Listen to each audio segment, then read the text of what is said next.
نحمدہ و نصلی علی رسولہ الکریم،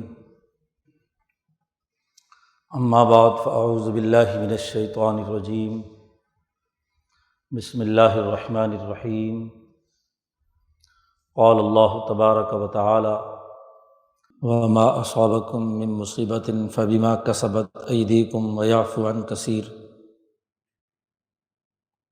وقال النبی صلی اللہ علیہ وسلم: کانت بنو اسرائیل تسوسهم الانبیاء کلما ہلک نبی خلفہ نبی آخر الا لا نبی بعدی سیکون خلفاء فیکثرون۔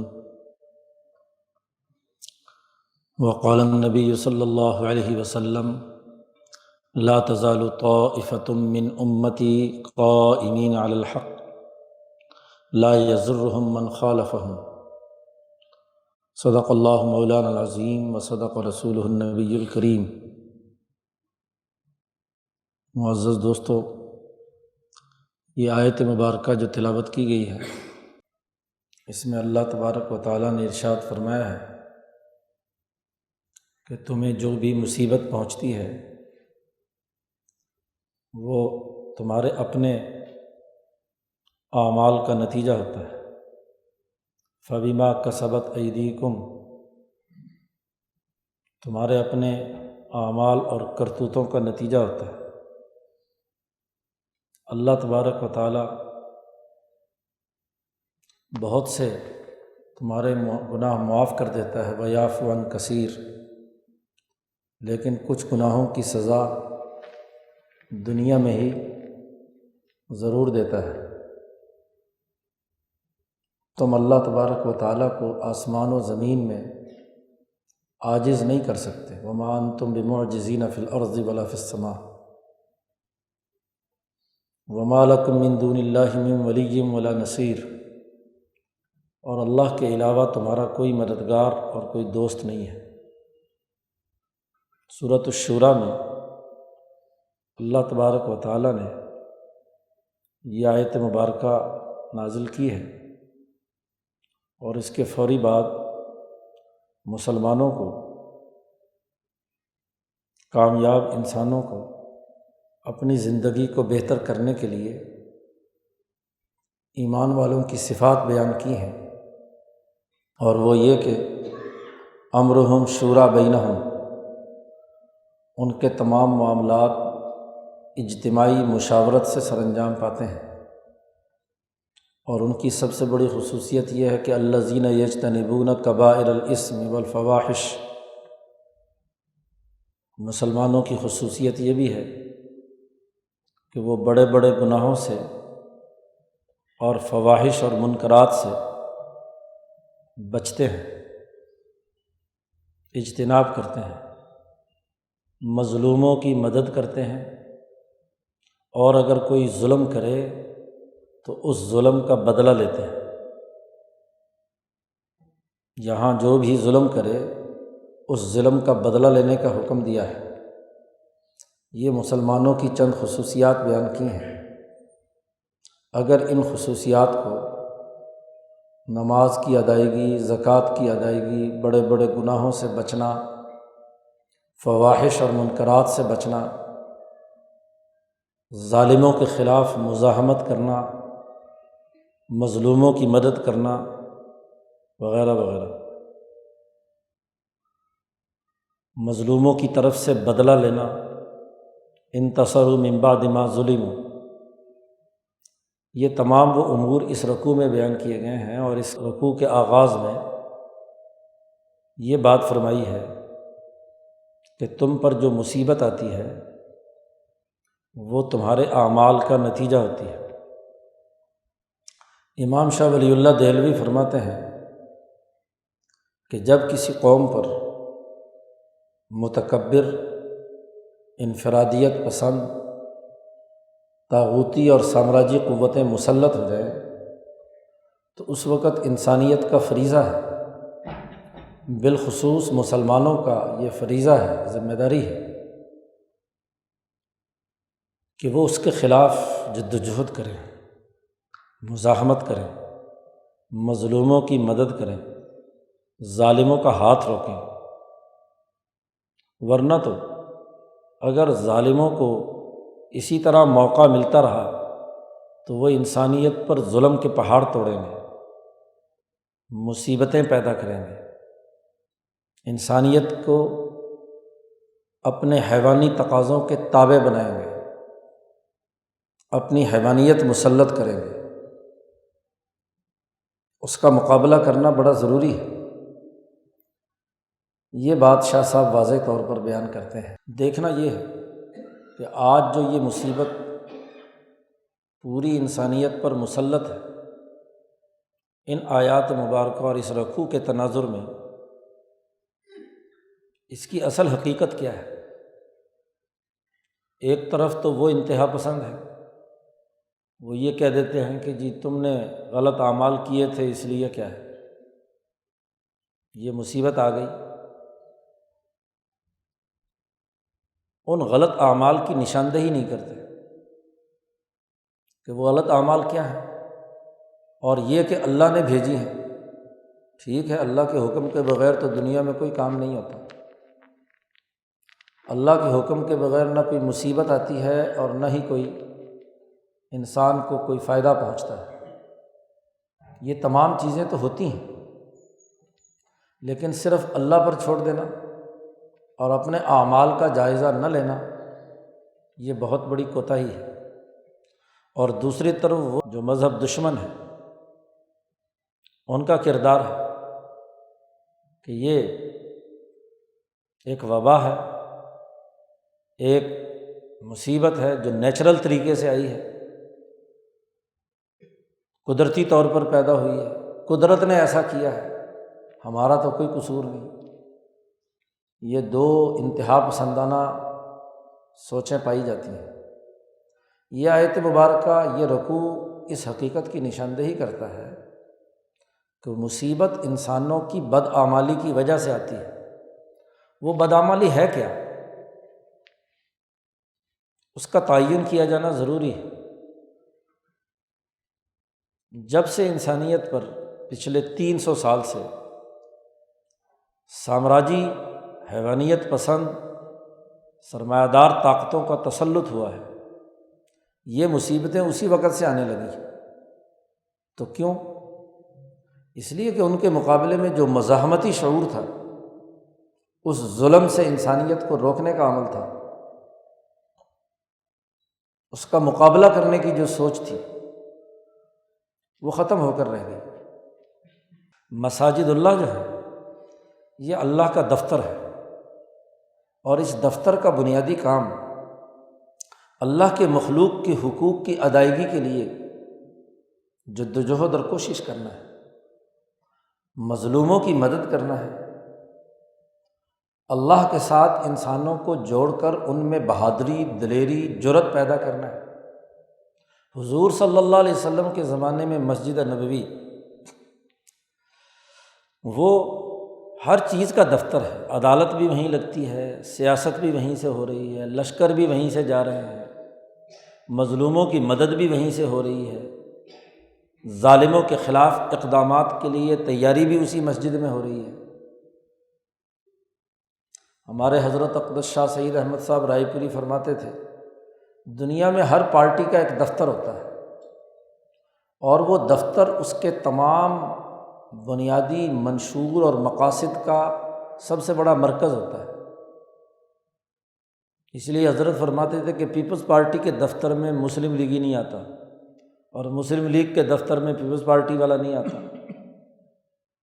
ان کا جو منشور ہے، ان کا جو طریقہ کار ہے، وہ اپنے اپنے منشور کے مطابق ان کا دفتر کام کرتا ہے۔ حضرت فرماتے تھے کہ یہ مسجدیں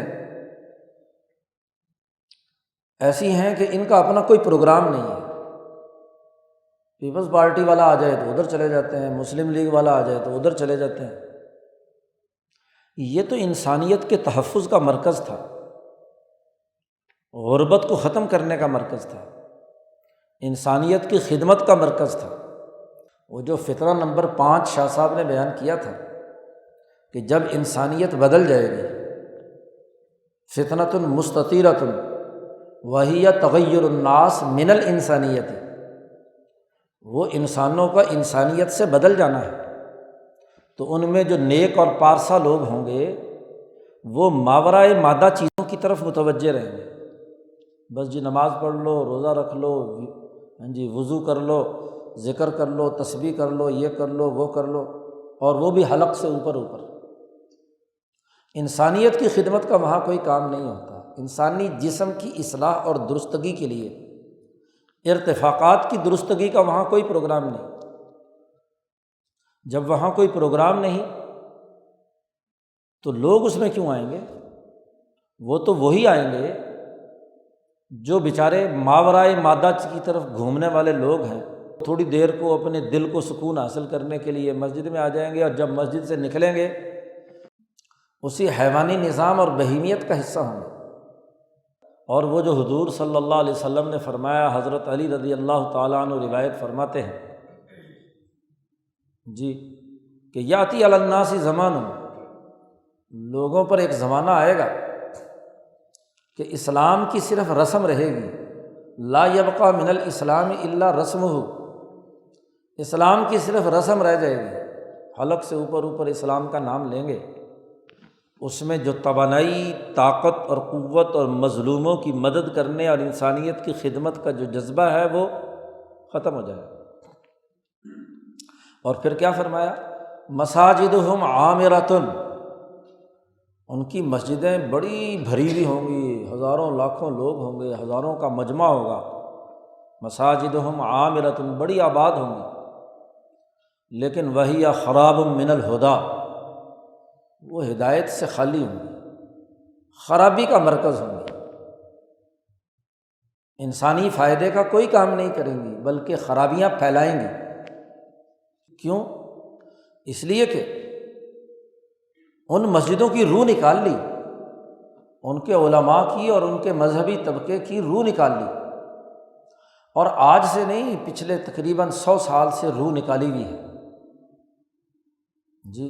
مسجدوں پر سامراج نے قبضہ کرنے کے لیے حرمین پر قبضہ کیا، اور وہاں ایک خاندان کو مسلط کر کے مسجد کو حکومت کے تابع کر دیا۔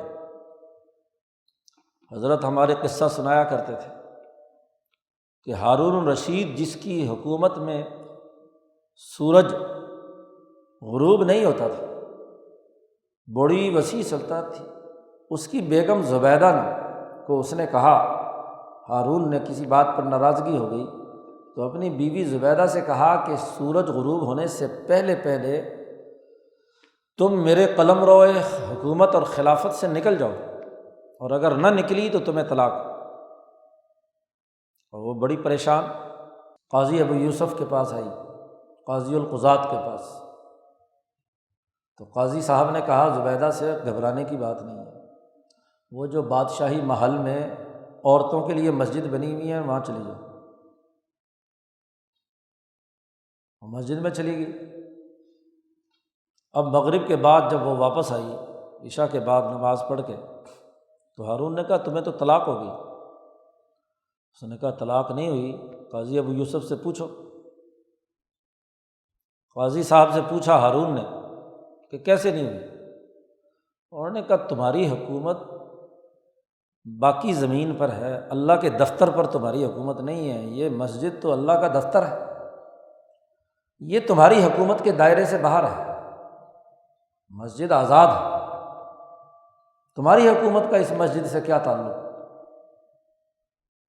اس لیے طلاق نہیں ہوئی۔ آپ دیکھیے کہ وہ حریت پسند علماء جنہوں نے ہارون کے سامنے ڈٹ کر کہا کہ مسجد پر تمہاری حکومت نہیں ہے، پچھلے 100 سال سے حرمین پر قبضہ کرا کے برطانوی سامراج نے ایسے حکمران خاندان کے قبضے میں مسجد حرام اور مسجد نبوی دے دی کہ جو جب چاہے اسے تالا لگا دے۔ یہ مصیبتیں کیوں آئیں؟ کہ مسجدیں کھوکھلی ہو گئیں، مسجدیں بظاہر آباد ہیں لیکن وہی خراب من الہدیٰ، ہدایت سے خالی ہیں۔ جب ہدایت سے خالی ہیں تو مسجدوں پر پابندی لگے گی، مصیبت ہی نازل ہوگی۔ تم نے جو کردار ادا نہیں کیا مظلوم انسانیت کے لیے، شیخ الہند تو مسجد کی بقا کے لیے جد و جہد کریں۔ شیخ الہند کی مالٹا میں گرفتاری کس لیے ہوئی تھی؟ اسی لیے کہ انہوں نے اس فتوے پر دستخط کرنے سے انکار کر دیا کہ جس فتوے میں کہا گیا تھا کہ ترکوں کو مسجدوں پر اختیار نہیں ہے، ترک کافر ہو گئے ہیں، ان کے خلاف فتویٰ دو۔ اور پھر کہا کہ سارے حرمین کے علماء نے اس پر دستخط کر دیے ہیں، مفتی مکہ نے بھی، وہاں کے ائمہ جو کعبہ کے امام ہیں انہوں نے بھی اس پر دستخط کر دیے ہیں۔ شیخ الہند نے کہا ضروری تو نہیں ہے کہ وہ جو فتویٰ دے میں بھی فتویٰ دوں۔ اور حضرت کا خطبہ پڑھیے، جمعیت علماء ہند کا جو تاسیسی اجلاس ہے اس کا جو خطبہ ہے، تو اس میں پورے دلائل کے ساتھ حضرت کیا فرماتے ہیں کہ ان کا جرم یہ ہے کہ انہوں نے ہماری مسجدیں بند کر دی، حرمین کو غلام بنا دیا، انہوں نے مقدس مقامات پر پابندی لگا دی، وہاں مسلمان نہیں جا سکتا۔ سامراج کا کام، شیطان کا کام تو اپنی کارستانی ہے، وہ تو چاہے وائرس پیدا کرے، پیدا شدہ وائرس کو پھیلائے، لوگوں کو غلام بنانے کے لیے کردار ادا کرے، وہ شیطان نے تو اپنی شیطنت کرنی ہے، وہ تو باز نہیں آئے گا۔